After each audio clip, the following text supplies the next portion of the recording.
நான் செயற்கை நுண்ணறிவு மற்றும் ரோபோட்டிக்ஸ் துறையில் பணிபுரிகிறேன். எல்பியு படித்துக் கொண்டிருந்த போது எனக்கு ரூபாய் 2.5 கோடி பேக்கேஜில் வேலை கிடைத்தது.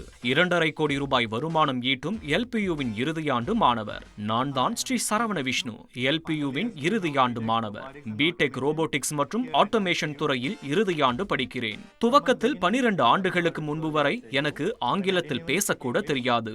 ஆனால் இப்போது 2.5 கோடி சம்பாதிக்கிறேன். இது மிகவும் அற்புதமான பயணம்.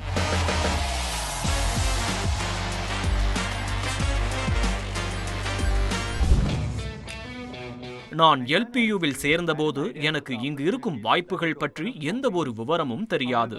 ஆனால் இங்கிருக்கும் வசதிகளை சுதந்திரமாக உபயோகித்தேன். ஆய்வுகள் மேற்கொண்டேன். தொழில்நுட்பத்தின் எதிர்காலத்தை பற்றி அதிக கவனம் கொண்டேன். எலான் மஸ்க் 2040இல் மனிதர்களை விட அதிக ரோபோக்கள் இருக்கும் என்று கூறினார்.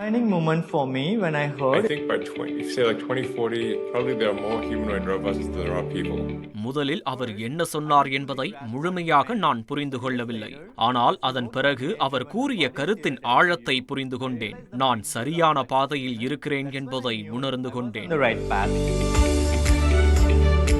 பொறியியலில் எல்லா திறமைகளையும் வளர்த்துக் கொள்ள எல்பியு உதவியது. இங்கு எல்லாம் எளிதல்ல, ஆனாலும் எல்லாம் சாத்தியமே.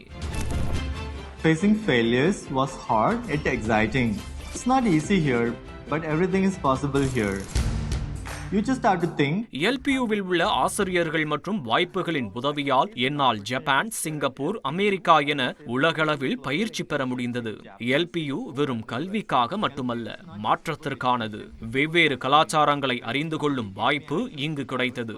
ஹேக்கத்தான் உள்ளிட்ட போட்டிகள் மூலம் மூளைக்கு வேலை தருவது மட்டுமல்லாது இண்டஸ்ட்ரி சவால்களை எதிர்கொள்ளவும் உதவியது. தொழில்துறை தலைவர்களை சந்திக்கும் வாய்ப்பு கிடைத்தது. நிறைய கற்றுக்கொண்டேன். Industry leaders and learn from them.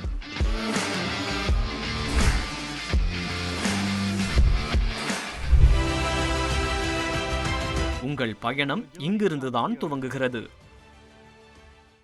என்னால் முடியும் என்றால் உங்களாலும் முடியும்.